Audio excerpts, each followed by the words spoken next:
1.5 வயசு குழந்தை ஒரு அம்மா கையில் வச்சுக்கிட்டு, சார் உங்கள் மிகப்பெரிய ரசிகன் சார் என் மையன், 1.5 வயசு சார், உங்கள் ஷோ வந்தால் ஒன்று விட மாட்டேன் அப்படின்னு. பார்த்தீங்களா என்ன சொல்கிறான்னு பார்த்து போயிட்டு வருவீங்களாம்.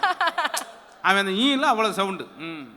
நடுவர் அவர்களே, எதிரணியில் இருக்கிறவங்க சொன்னாங்க, அண்ணங்காரன் ஒரு புடவை எடுத்து கொடுத்தா, சுடிதார் எடுத்து கொடுத்தா சந்தோஷம்னு. நாங்கள் 1000 கணக்கில் சம்பாதிக்கிறவங்களா இருந்தாலும், லட்சக்கணக்கில் சம்பாதிக்கிறக்கூடிய பெண்களாக இருந்தாலும், அண்ணங்காரன் பண்டிகை நாள் அன்னைக்கு ஒத்த புடவை வாங்கி கொடுப்பா சார். அந்த புடவையை வாங்கிட்டு எங்க அண்ணன் வாங்கி கொடுத்தது, அண்ணன் வாங்கி கொடுத்ததுன்னு ஊரெல்லாம் காட்டிட்டு வருவோம் பாருங்க சார். எங்களுடைய பெண்களுக்கு இந்த பண்டிகைன்றது ரொம்ப பெரிய சந்தோஷத்தை கொடுக்கும். அதுவும் என்ன மாதிரி இருக்கக்கூடிய பெண்கள்லாம், நான்லாம் வருஷத்துக்கு ஒரு முறை ஊருக்கு போவேங்க.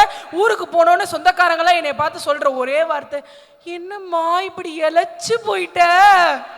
அந்த ஒரு வார்த்தையை கேட்கறதுக்காக வேண்டி இந்த பண்டிகைகள்லாம் வந்தா சந்தோஷம்னு தோணும் நடுவர்களே.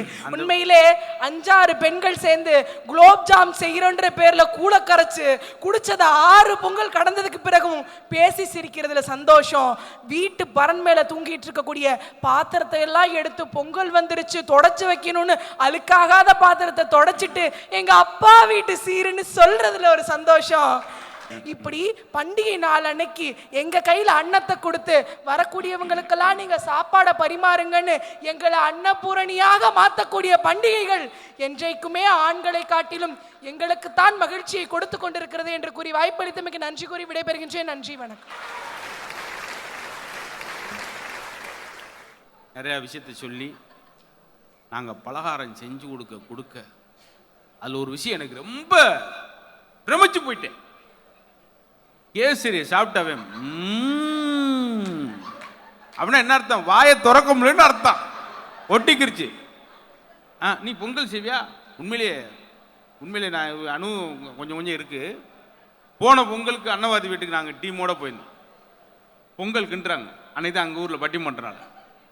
பொங்கல் கிண்டி இறக்க போறாங்க. உங்க வீட்டுக்கு எடுத்தப்ப ரத்னா சினிமா தியேட்டர் தும்முன்னு வந்தாங்க. சேராட்டோல் 20 பேர். எக்கா எனக்கு கொடுக்கா. நாங்க பதட்டம், எங்களுக்கெல்லாம் போயிருமோ. நான் இந்த பிளேட்டை கொஞ்சம் கொஞ்சமாக கொடுமா, எங்களுக்கு வேணும். அவங்கள ஒருத்தன் பிடிச்சி கேட்குறேன், என்ன எவ்வளோ ஆர்வம் வாங்கிட்டு போறீங்க, அவ்வளோ டேஸ்ட்டாக இருக்குமா அப்படின்னு அந்த தேட்டருக்கார்ட்ட கேட்குறேன். அவன் சொல்கிறேன், இதில் போஸ்ட் ஓட்டினா தான் சார் கிளியாது அப்படின்னா. இவங்க வீட்டுக்காரர், எது நீங்கள் எதாவது சொல்ல மாட்டீங்களா அப்படின்னு. அவரு காலை 7 மணி சாப்பிட்டு வாயை ஓப்பன் பண்ண முடியாமல் அப்புறம் 10 கூட வச்சு கிழிச்சு வெளியே எடுத்தேன் பல்ல. பாருங்க என் நிலைமை பாருங்க.